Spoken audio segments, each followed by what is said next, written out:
Good morning, good morning. Welcome to another episode of the Buckeye Roast. It's your boy Ron James of Best Damn Media here with my guy QP Ski. Q, how you doing? Chilling, man. Another day closer to the game. I'm in here.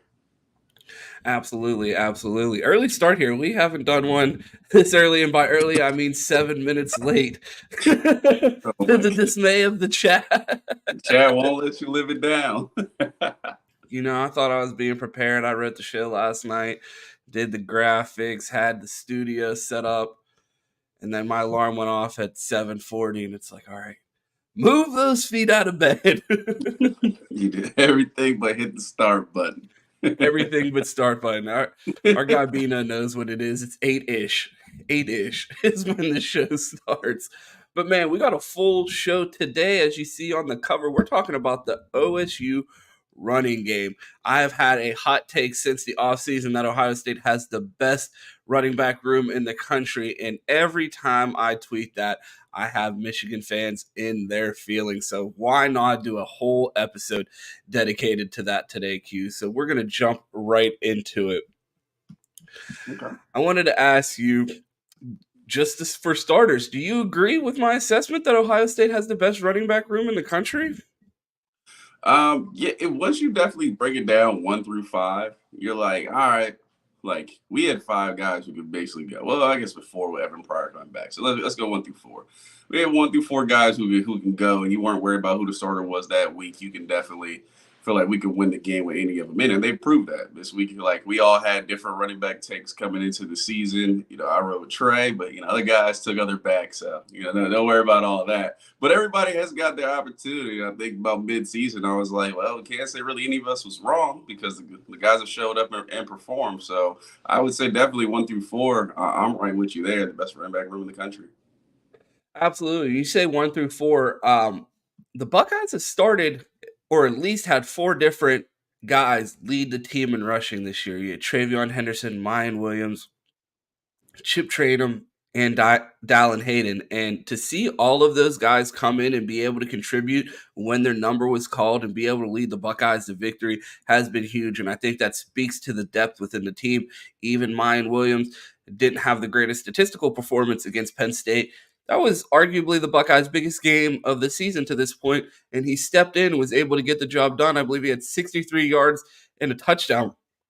This room is extremely deep, and even without Travion Henderson, they have found a way to perform this season. Yeah, man. Travion Henderson, obviously, in the last few games, has looked like possibly the best running back in the country as far as total. But throughout the season, I mean, everybody has popped. Like mine, he's out for the season. But when he had his time, he stepped up. I remember early in the season, chip, chip, chip, chip, chip is all we were hearing. So everybody has proven their opportunity. I feel like we're at the part of the season where your best players really need to step up and perform. I don't believe it's really about rooms anymore. It's more about the guys. Who's going to be the guy in the running back room to really carry you down the stretch? So that's what I want to focus on today. But this running back room is hard to argue. And shout out to Tony Alford. Like he's really done work here. Michigan fans seem to think that Blake Corum is the best running back in the Big Ten, and I think that's laughable when you compare the statistics between Blake and Travion Henderson. Travion Henderson, 794 yards, 10 touchdowns, 6.7 yards per carry. Blake Corum, 888 yards, 20 touchdowns, 4.9 yards per carry with 62 more attempts. So you're talking less than 100 yards with almost 60 some odd carries. How do you think those two compare, and which one would you rather have? Well, I think when you talk about Blake Corum in this conversation, it would be something that I referred to early in the year. I think Blake Corum is a really good back. In short yardage situations, he seems damn near impossible, unstoppable. Watch him play against Maryland, and I was like, damn, well, they got him. Oh, wait, no, they didn't. He found a way to get 2 yards somehow, some way. But like I said, real earlier this season with our running back room, I was like, yeah, we have a lot of guys who can play. We have a lot of guys who are really good, but there's not any that can do what Trey does. You can put Blake Corum in that category. You get to the second level, and it's a different story. Travion Henderson, as we've seen, even now at the first level, making guys miss, finds ways to have guys, in a phone booth and just leaves him in the dust. And then once he gets a yard of space, the saying was always you get him to the second level, recruiting takes over. Boom, he's out the gate, and very few people in the country are catching TreVeyon Henderson. So just with that ability, that's the guy you have to have. That's the guy you would take. There's a lot of guys who, we have Mayan Williams, who you compare when you went back last year, him and Blake Corum, you compare their stats and be like, okay, there's a conversation to be had here. So TreVeyon Henderson is the guy based on that ability. I mean, Donovan Edwards was the only guy you would take and be like, okay, maybe he can do what Trey does, but hasn't put up the numbers this season.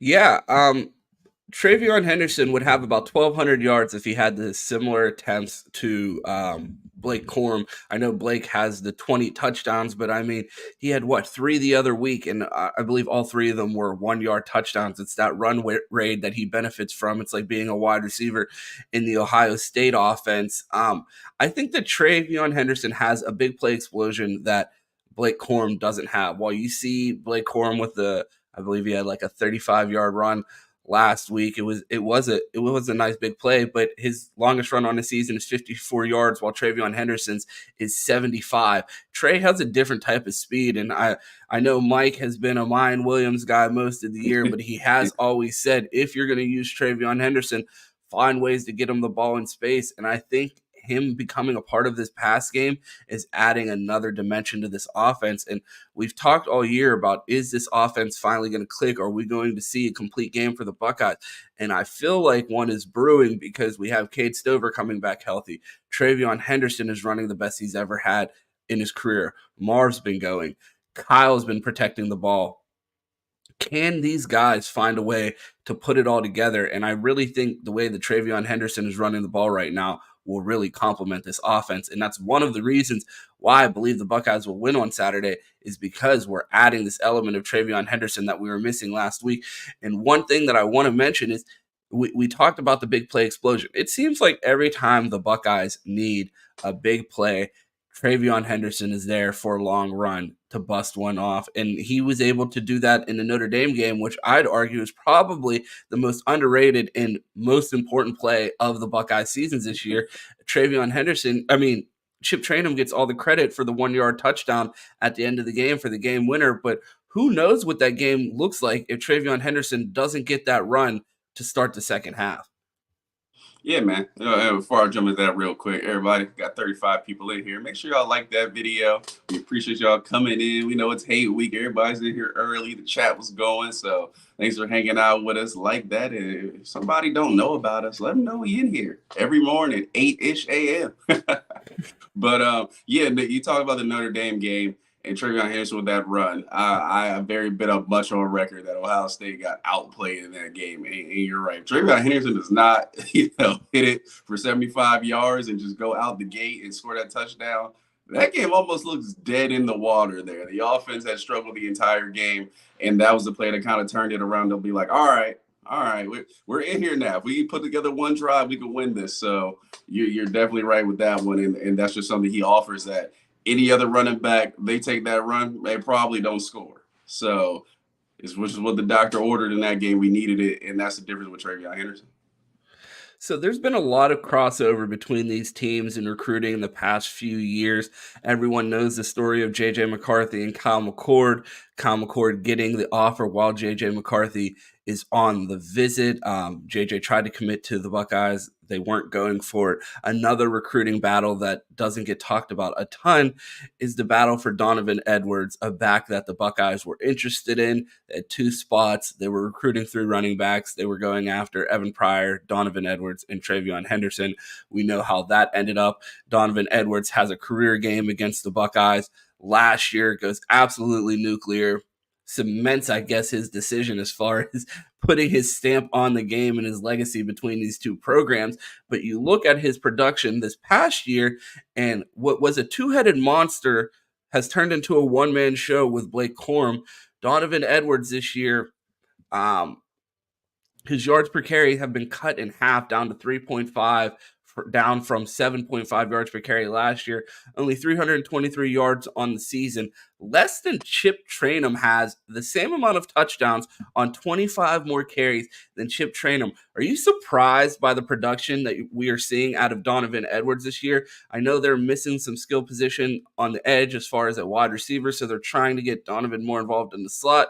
But even his receiving numbers aren't that impressive, especially for a back as highly touted and especially one returning with as much expectations as him from last year with the performances that he put on towards the end of the year. Are you surprised by the production of Donovan Edwards? Because I was saying before the season that I thought Donovan Edwards was the best back in the Big Ten. And right now, he's not even the best back on his team. I definitely wouldn't say in the Big Ten. I don't even know if he's in the top 4 with the way he's been running the ball this season. Are you surprised by the production and the output by Donovan Edwards this season? Yeah, I don't know about the Big Five. No.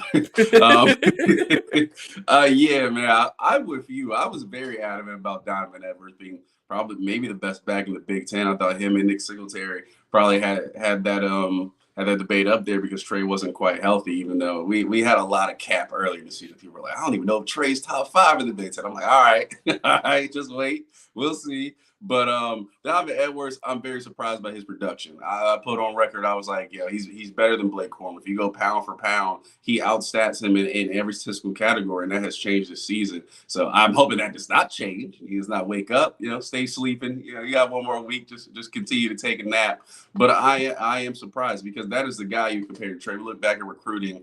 Those are the two everybody really wanted. I mean, Evan Pryor came in there first and took that spot, but everybody was looking for that dream combination of Donovan Edwards and TreVeyon Henderson because those were the two best backs in the country coming out of high school. So most definitely, I'm surprised at his production. Hopefully, he does not get it going this week, but the offensive line isn't what it once was, so that definitely adds to it. They don't have the crazy weapons on the outside, so defenses will step up, and he just hasn't got it done yet.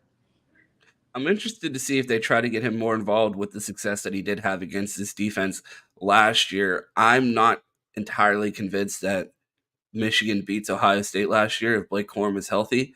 I don't know if he would have had as much success as Donovan Edwards running against this defense. And I'm going to be interested to see how he performs against the Buckeyes this week. I think Donovan adds an element that Blake doesn't have. And I'm not sure if he's going to be able to get enough yards. I believe he was around 3 yards per carry, almost in the twos this past week. Blake Corum against Maryland.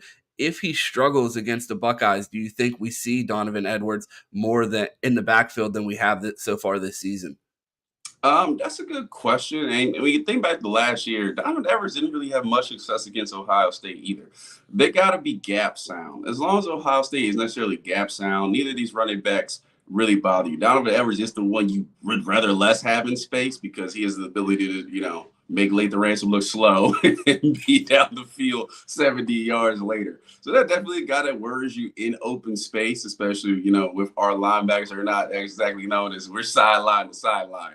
But as long as this defense is gap sound, neither of these guys genuinely worry you, especially with the yards per carry. If Maryland can hold them to a low average, there's no reason Ohio State shouldn't be. But I do expect them to try to get down to Edwards the ball, especially with the game he had last season, because everybody will think of those 80-yard runs, and even the coaches will. So I do expect a little taste of him, but this defense should be solid, man. As long as they're gap sound, we're good. You can expect a what? Bro, first of all, you had a pause line like 2 minutes ago. I didn't call it out. I'll let you spit a dash. That's what you want? A dash. A sample. What? Yeah. What did he say? Let's not forget. Rewind the tape. Right there, I was like, I'm going to let that go. I'm going to give him his first one. It's early. Oh, man. But yeah. No, a little bit Donovan Edwards. I expect a little more coming this week. I unplugged my mic there. I was like, I'm over here scrambling. I'm like, please. He must have did something. But so I was preparing for the show yesterday, getting the show ready, and shout out to Tom Orr of Buckeye Huddle. I remembered this stat from a few years back, and it has held true for the past couple years. Tom wrote an article back in 2018 about run the ball, win the game. Every team that has won the rushing battle in the game since 2002 has won. And that is carried true for the last 3 years as well, or the last four, actually. Do you think that is going to be the case in the game this weekend? The team that rushes the ball for more yards will win the game. It has held true for over 2 decades. Does that trend continue Saturday? I think if we run for more of them, this has a chance to be a domination game. We've seen it in stats. JJ has not thrown the ball a lot, really at all since Stallion's ball walked out the window. I mean, you're talking about 2 attempts and a half. Like they're almost at the point where they have to outrush us to have a chance in this game because Ryan Day's going to come out and be like, I got Mecca, Luka, Marv here. We going to air it out some. So if we outrush them, that's really danger mode. I don't expect Ohio State to win the rushing battle, but I expect it to be competitive. I expect Trey to come out and they try to get him to 150, 120, 130, and that puts you in a good spot there, especially with Trip Chatham getting some carries as well. So I don't expect us to win the rushing battle, but I expect that stat to change this season because they're so heavy on the run. So you think the Buckeyes find a way to get it done without outrushing the team up north? Yeah, because I mean, we got I don't know, there's a 6'4" guy out there walking around. His son of a Hall of Famer, wears 18. And he's not hard to find out there. I expect the impact Sometimes he is. I expect the impact from him and Emeka Buka and Kate Stover in this game. And I think the weapons we have on the outside, Michigan does not have. I mean, if Travion Henderson breaks a couple, we might win the rushing battle as well. But I expect that to sort of even the playing field and put us ahead because they just don't have the weapons we do. Do you think Travion Henderson being a part of this game is the biggest upgrade this team has versus last year? You've seen a ton of new faces in the secondary, a new quarterback. I don't know if that's necessarily an upgrade, but as far as the changes that we've seen on this team year over going into this game, do you think Travion Henderson is the biggest difference, or do you think the improvements on defense will be a bigger difference maker in the game on Saturday? I expect the personnel on defense to be a big impact maker. I've said it forever, bro. The scheme Jim Knowles put out last season, we should not have gave up 40. If guys are not running into each other, tripping, fall like comical stuff. Like I expect Pop Warner game, two guys are running to each other. In the level of college football, no, I don't expect that at all. The upgrade this personnel on the defense, I believe, is the biggest impact. But that being said, missing Travion Henderson last season, Chip ran well. I mean, I think that was our really, first look at Chip at running back. Like, wait, who's getting the ball? Like, who is that out there wearing 19? We're like, oh, that's Chip. So that was kind of a surprise for everybody. But Travion Henderson's impact, I think, is going to be major. There's no guys that does what he do. Lord, I gotta That's get what that he line. There's do. no guys that can do what he does. There we go. That line's off.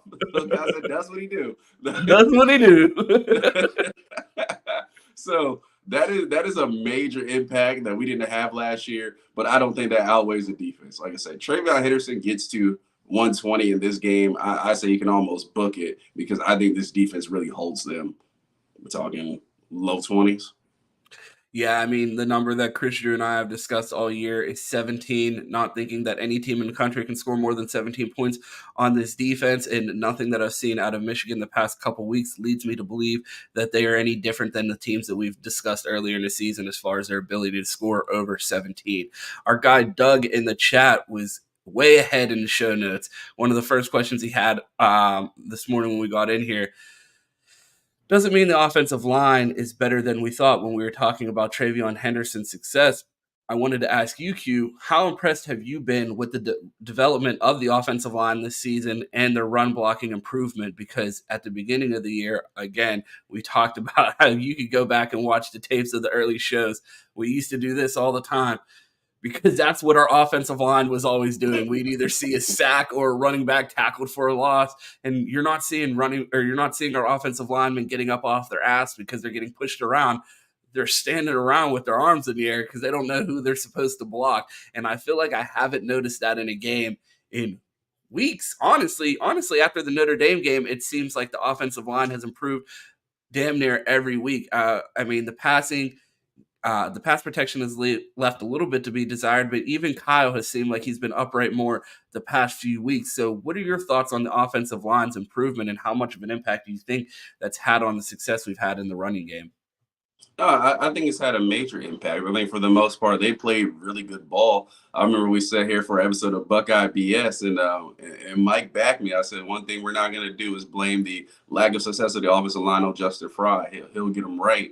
And you fast 4 weeks later, now we're it's not even a worry. It's not even a concern. I said that does not hold this team back. Now it's pretty much quarterback play that we have to worry about. So big flowers to Justin Fry. But this offensive line is playing really well. I mean, it's an argument that we have the better offensive line rolling into this game where Michigan has been known for their offensive line the last 2 seasons. So that's a big check mark. I think that helps Trey out a ton, especially when he does not get clobbered in the backfield and has to make a guy miss. He is super dangerous. He's making guys miss at an unbelievable level right now. I remember I saw a run last week and he's in the backfield. I'm like, oh, he's dead to rights. Boom, boom, boom, like 3 yard run. I'm like, how did he get 3 yards out of that? He should have been clobbered. But like I said in the phone booth, he's really made guys miss. So I think the combination, they both have way leveled up their game. And now we're putting together one of the best rushing attacks in the country because both units are playing at a high level. Do you think there will be an emphasis to establish the run game early on Saturday? How balanced do you think this offensive attack is going to look? We've seen Ryan Day get pass happy in the game before. We've seen Ryan Day come out from half and hand the ball off 3 times in a row for a 3-and-out. So not sure what to expect. What are your thoughts there as far as run pass balance on Saturday? I do expect there to be a balance. I think we will pass a little, maybe a little more, because I feel like the secondary has holes and we can expose it. But I expect Ryan Day to put out a real master class. Like, look behind the curtain. In my mind, I blame Ryan Day a lot for the loss last season. Everybody has been on Jim Knowles' head. And I'm like, bro, we put up 23 points with the same team that went and put 40 up against Georgia. There's no way in the hell like this team should have been held down. And Ryan Day is a guy who makes the offensive run with CJ Stroud. Ain't no way. So I expect him to sit together a master class. I think it will be balanced. I think probably will pass a little bit more, especially we like to pass on third downs now and the struggles we had earlier in the year. But no, I expect the balance. I expect Trey, him try to get Trey to over 100. But the pass game will be the emphasis because the guys on the outside are the difference makers. Yeah, you're predicting a Ryan Day masterclass. It feels like it's been weeks since we talked about the Ryan Day play calling experience. We used to say it's a roller coaster because sometimes it's a great time, sometimes you're in for a ride. And I'm interested to see which Ryan Day shows up. I feel like ever since that loss, I feel like the second loss to Michigan completely changed Ryan Day as a coach and a play caller, and he brings a different intensity to this team. And I can't wait to see the game that he calls on Saturday because I think that Ryan Day has been thinking about this game for 3 years now. So I'm excited to see what he has drawn up. I want to jump to our super chat from our guy Alpha Male. They're going to double Marv all game. Trey, Cade, Emeka, and the D are going to make or break the Buckeyes. JJ looks hurt. under 175 rushing yards. We win. Fuck the team up north. Thoughts on that, Q? No, that's a good super chat right there. We talked about it last week. The return of Emeka Boogie is going to be big time in this game. They're not. I expect a big player or two out of Marv, but I expect them to try to hold him to being human this game. And Kyle McCord will force feed him, so he'll get some catches. But Emeka Ibuka is the guy. He's going to want to have a favorable matchup. He's going to be in the slot. They're going to move him around. Shoot, by last week, he's doing everything. He might take a snap at quarterback because Ryan Day was like, I'm getting you involved one way or another. You're getting touches. He looks fast. He looks ready to go. Yeah, I think him and Trey, for the most part, and Cade, we're never going to deny Cade. He's always going to get his, man. He'll just walk in and catch 5 balls and get a touchdown. But I think Emeka Buka and Travion Henderson are the two guys, when you look back at the game, they're going to be like, okay, their impact is really what sold it on offense.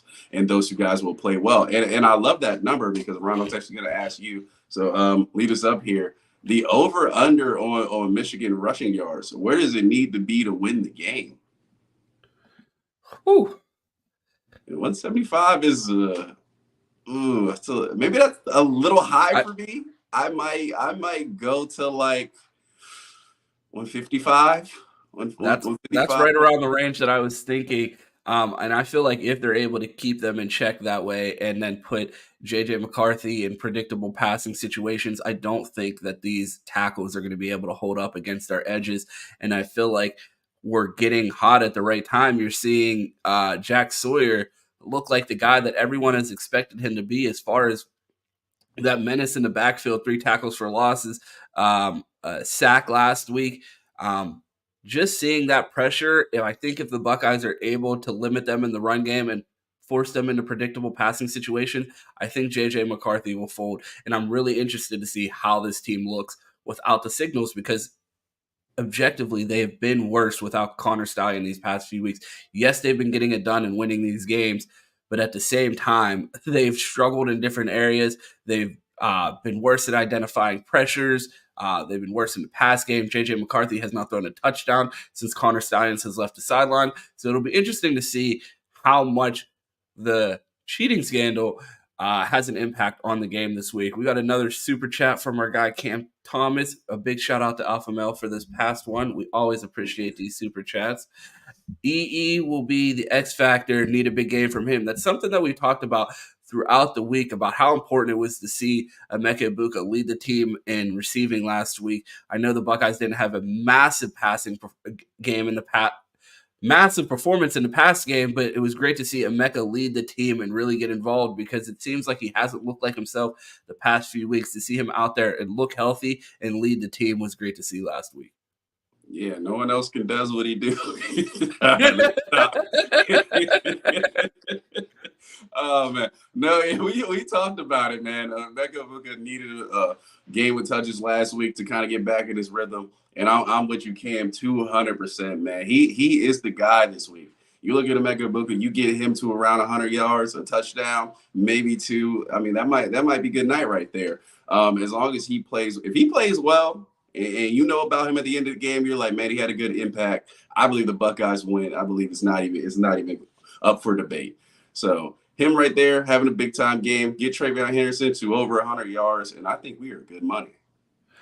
So I want to hit you with another over under. I have it in the show notes. Over under a 35-yard run from Travion Henderson. Do you see Trey with an explosive run in the game on Saturday? We've talked about how the biggest games of the year have included an explosive play from Travion Henderson, and every time the offense seems to stall, he's there to provide an explosive play. Do you think that we see an explosive run from Travion Henderson over 35 yards this week? Hmm. That's a good question. I don't know. I do think we get a Travion Harrison play over 35 yards. I don't know if it'll be a run or a screen pass. I mean, I would love for Trey to break one because I believe this is Trey's time to really cement himself in the country. Everybody has seen Trey go down the stretch here and be like, okay, all right, that's a big time game, but that's Minnesota. All right, that's a big time game, but that's Michigan State. Now we roll into Ann Arbor, and if he finds a way to put together a big time game against Michigan, who we've known for defense to have a good defense the last couple of years, I think it really cements him at the top, not only of college football, but of the draft. So I think he does have a big time play here. I am hoping, so I will say yes, he will have over a 35-yard run. But I think he's going to have a big play in the pass game here. I think you put him in space with these linebackers and make them chase Trey, they are in trouble. So I'm looking for a couple big plays from Travion Henderson this week. I will roll the dice on him like I did on Kyle McCord and say yes. We'll have over a 35-yard run, and he'll have a big time play in the pass game. Agreed. I think he has over a 35-yard run too. I feel like they're going to try to get Trey the ball. And I think that's what he's good for, a big play like that. And we've seen it every time we've needed one, and I expect him to do it again in the game this week. One more question regarding the running backs. Who leads the game in rushing? Hmm, that's a good question. I mean, at this point, I gotta kind of roll with Trey. I think Michigan's backs will be up there with the amount of volume they're going to get. So I don't know if Trey is going to get as many touches. Definitely won't be Donovan Edwards. They've held him in check this season. I expect that to be the same. Blake Corum, I think, probably will be at the 120 mark, 130 mark, somewhere around there. I don't know if Trey will get there, but I'm gonna roll with Travion Henderson on this one. I think he needs a big time game, and this is wishful thinking. I'm hoping here. I think he needs a big time game here to really put himself up at the top and maybe even get some Heisman buzz on like, wow, Travion Henderson really went there and showed Ohio State had the better rushing attack. So I'm gonna roll the dice here. I'm gonna be a fan. I'm rolling on a Trey here. I will say he breaks one and a bunch of good other carries, maybe gets to the 130 mark.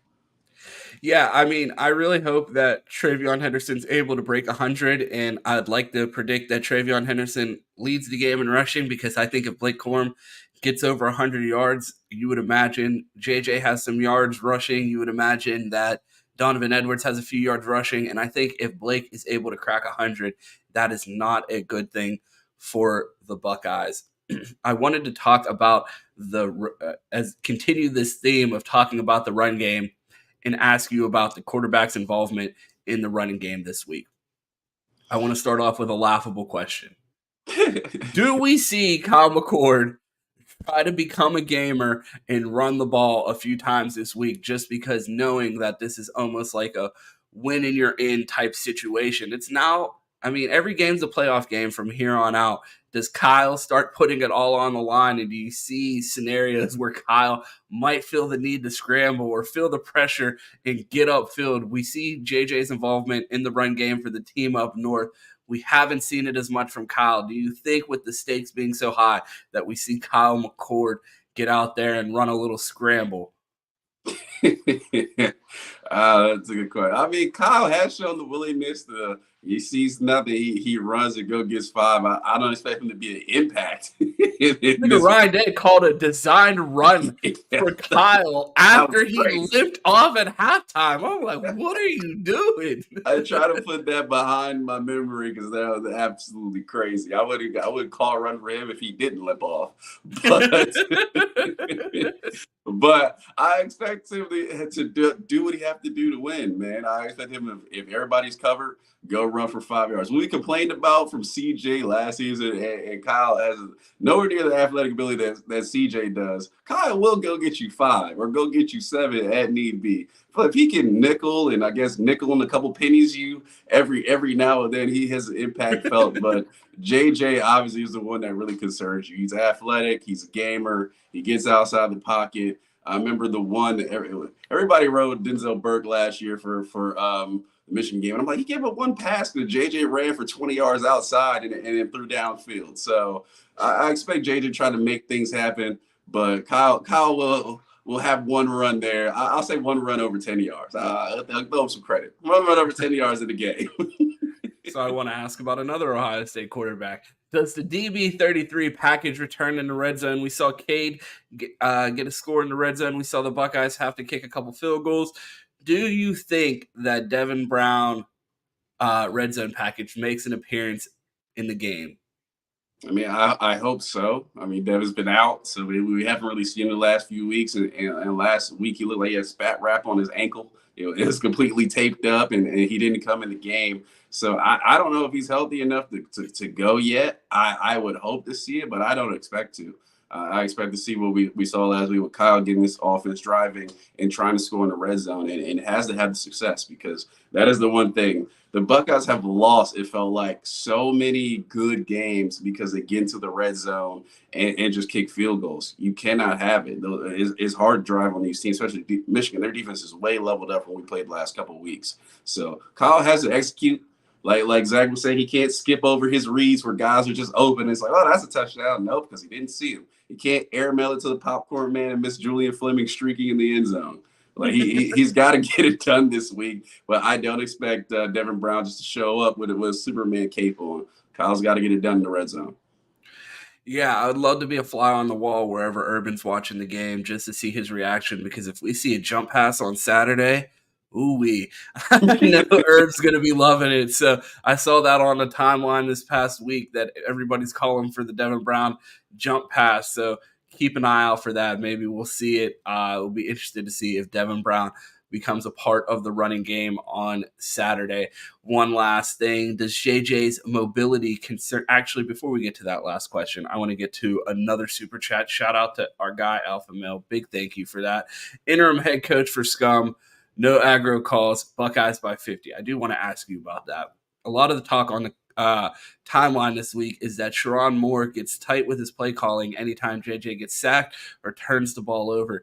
Do you think the Buckeyes defense and Jim Knowles can, force Sharon Moore into a shell and make him predictable in his play calling because he gets tight if this game gets close? Yeah, man, I expect Jim Knowles to Jim Knowles to really push Sharon Moore in the back. What did Cam say on Buckeye BS? Open his buttons. I don't know what Cam I is don't talking remember. about, but that's what I expect Jim Knowles to do to Sharon Moore. Now I expect him to completely stack the box. I don't believe they have the weapons to beat this secondary. I don't believe guys will be running wide open. And I don't think it'll be a line of scrimmage game. I believe this defensive line, you bring Tommy back. Cody Simon has played well the last couple of weeks. As long as Steele keeps it competent, I expect this rushing attack to really have to 2 yards, 3 yards, 2 yards, like really work to get everything they're going to get. So Jim Knowles definitely has the advantage there. Yeah, I agree. And I mean, 32 straight runs against Penn State. I talked about, I forget who I was talking to about this, but I was like, I watched that Michigan game, a Michigan Penn State game, and I knew when the game was officially over. It was when J.J. McCarthy ran for 9 yards on 3rd and 9 on a design quarterback run. I was like, oh, we're running the ball on 3rd and 9? Fucking end the game right now. Like, that's the level of disrespect that we're showing. Like, it's 3rd and 9. I'm going to come out here and fucking run and get it.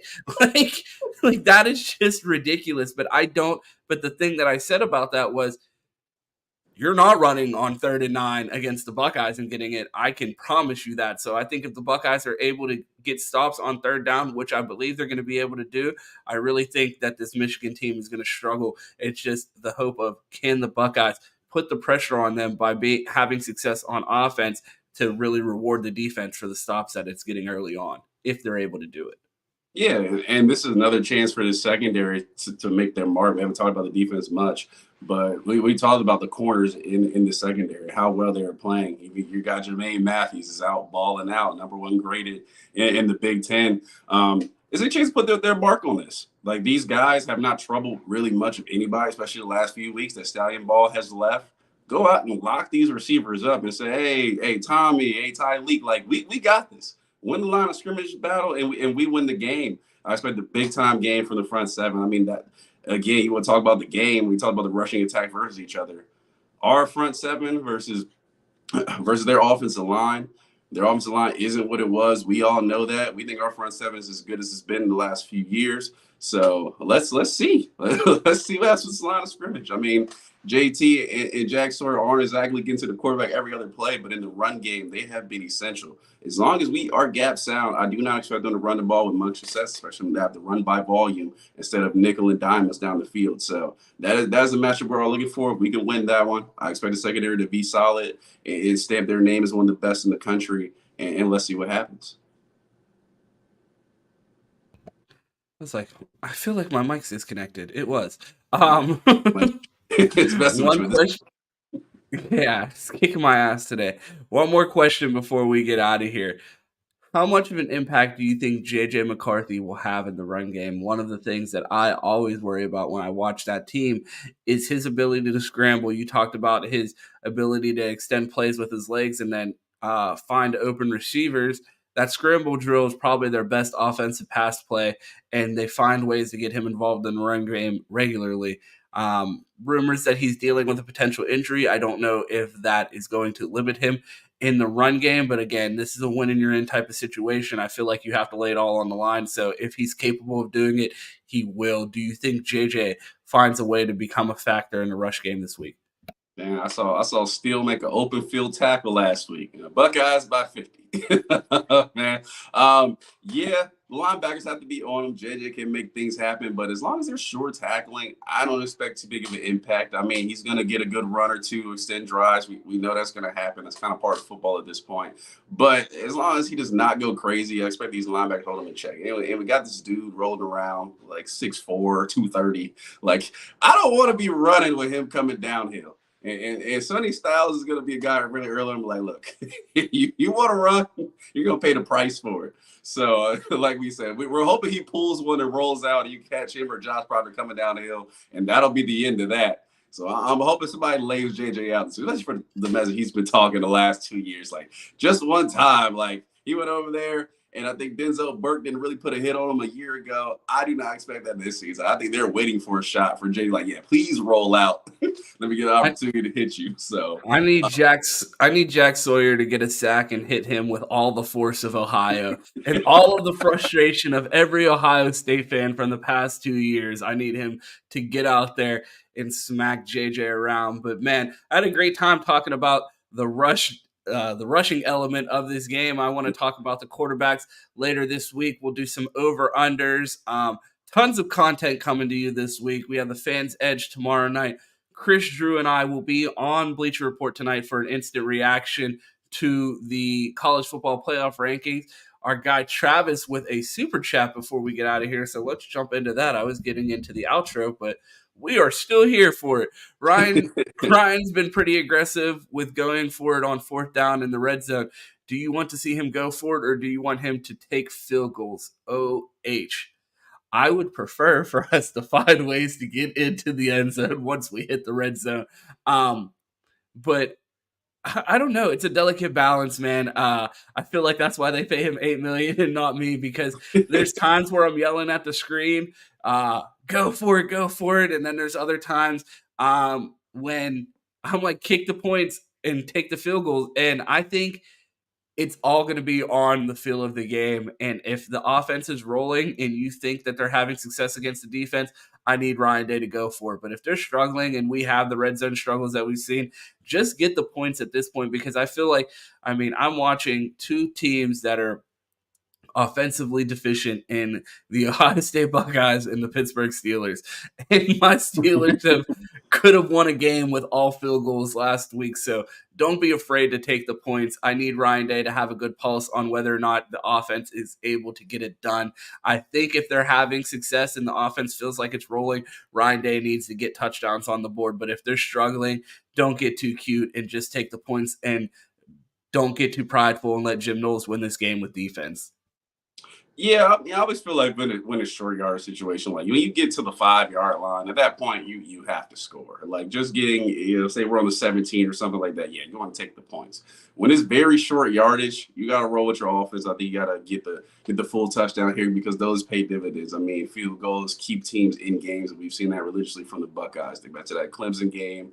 You're like, oh hell! I remember one of the first heartbreaking games that I watched, that Texas and Ohio State game, with Vince Young rolled into town and went, bro, we kicked the air out the ball. It was like 5 field goals. They score one time, and he's like, oh, we're about to lose. Like, so famously, we got to get away from the field goals. But like you said, I expect Ryan Day to be responsible. But we get inside the 5, man, and you got to put a touchdown on the board. You have to.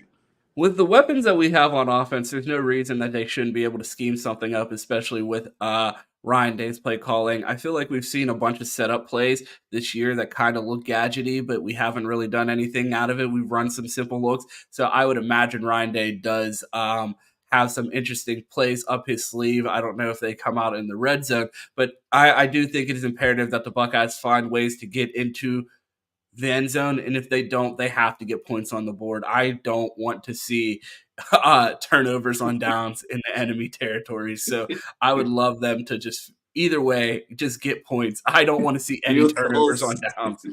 See, Bino remembers, man. That game made me so damn mad. 5 times, 5 field goals. I was like, bro, if we lose this game, oh man, I was heated.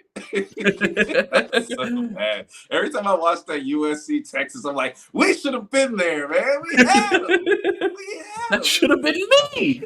It should have been me. Celebrating milestone. No way would it be that USC team, but whatever. We're not gonna talk about that. Big shout out to our guy Travis, and OG in the chat has been supporting us all year, and big thank you to everyone that has supported us all year.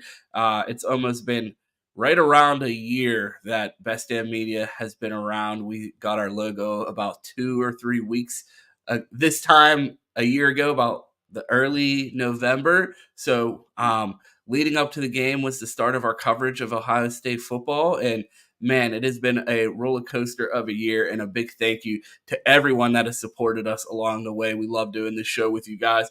Love talking Buckeyes football, and hope we get to do this into January following a national championship run.